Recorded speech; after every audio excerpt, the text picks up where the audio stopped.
Hey guys, how's it going? Nick here, and I have with me today Mezco's Spider-Man Homecoming homemade suit, which was an exclusive of theirs, part of their 112 collective pose play display. So with the exclusive boxes are a little bit smaller and just have some art on the background, on the back of it. Okay, so display base wise, I like it. It's just a simple spider, reflective of the spider that's on his chest in his homemade suit. I would be happy also if they had just done the logo from the movie on there. So here we go. Here is Spider-Man. This ridiculous costume of his. Not many accessories, so let's go over this first and foremost. What's plastic and what's fabric. Head is plastic, neck is plastic, web shooter's plastic, hands are plastic, and just his shoes. Typically the boots are as well, but no, just his shoes are plastic in this. The rest, the sock upward, the pants, the hoodie is all fabric. Okay, so let's put him down the display base like so. And we'll bring the camera down like so. All right, we'll just bring it back. All right, accessory wise, we'll start off with the hands as always. Pair of fists. Kind of open hand to hold a web line. Web shooting hand. The other web shooting hand. A opened claw hand. And a similarly open claw hand. Very nicely done, very nicely painted.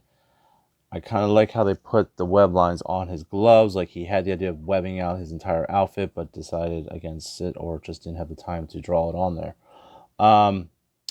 Additionally, you get a web line, which is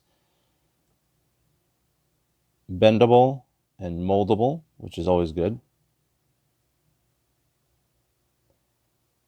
So you can curl it around an enemy or around something just to have them hanging by something. So that's that. You also get a opening spray web effect. Now I'm going to show you how this normally goes. So with him, you just unplug the hand, which I love this. This is one of my favorite features that they do with Spider-Man.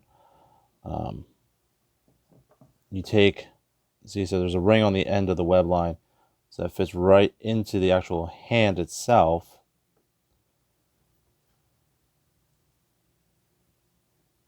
You just push it right in there so that the web is seated right in between there, like so.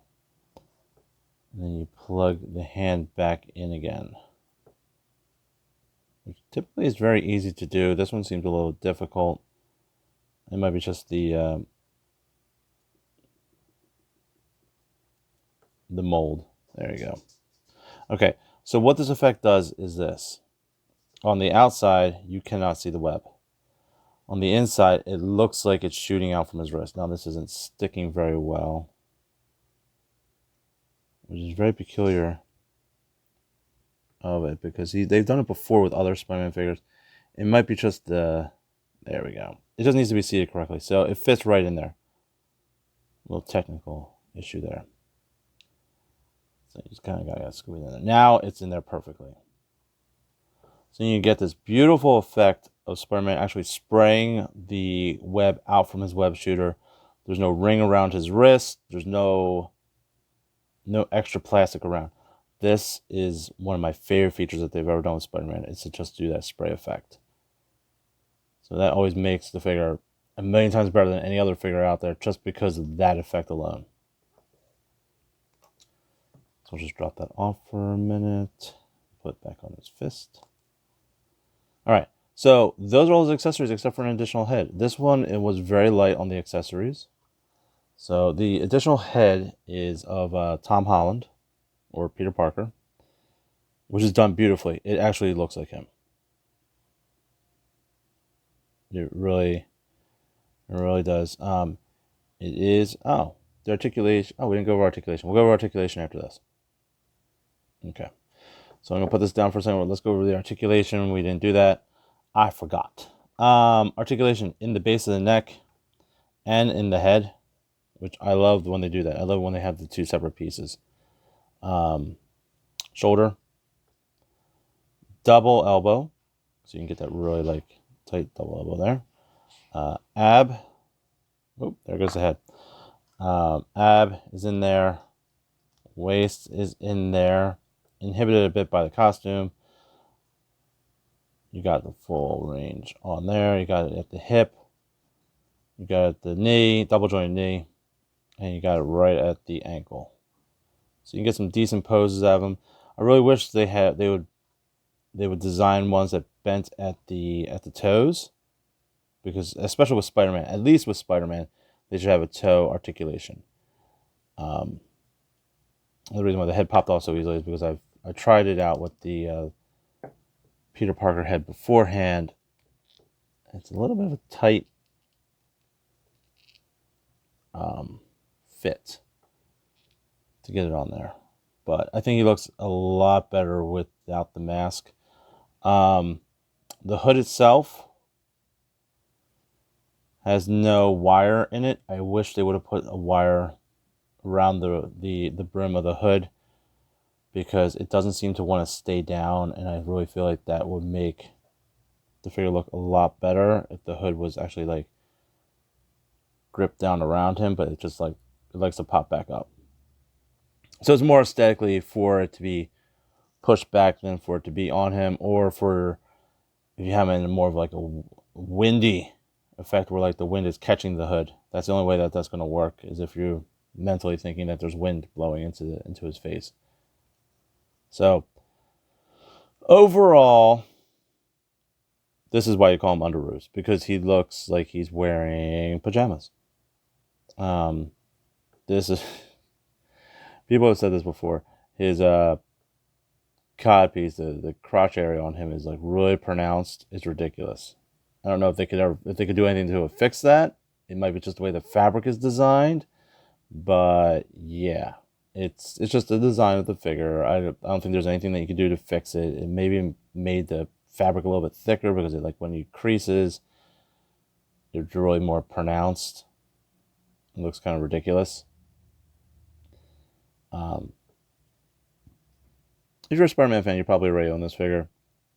If you wanted a unmasked Peter Parker head from the MCU cinematic universe, this was the only way to get it. So that probably made a big selling point for this figure, so you could have your other Spider-Man match with the Tom Holland head, or you just wanted to make your own little Peter Parker figure. Maybe not even use this body at all. This buck is smaller than what it seems the other figures they've used. So with that in mind, I hope that they use this for more of the agile characters. Hopefully one day they'll do a Robin that will be using this body style, this body type, that's a little bit thinner, a little bit lankier, for a younger character. So overall, great figure. I would say 50-50 on this, if you want to buy it or not. I would say 50% if you're really big. The higher percentage would be for, like, well, I think more people would want this if you're a fan of Spider-Man. If you're so-so in the costume and you're not a big fan of it, then don't pick it up. I think that it's an easy pass. It's an easy pass for those who want it and those who don't. I think this is a great, like, exclusive version of a character, because it's not. It's only in one movie. It's only going to be a transition costume. You don't need it in your collection to have a Spider-Man. The reason you would probably buy this figure is for the Peter Parker Tom Holland head. So there you go, guys. I hope you liked the review. Thank you for watching, and I will catch you later.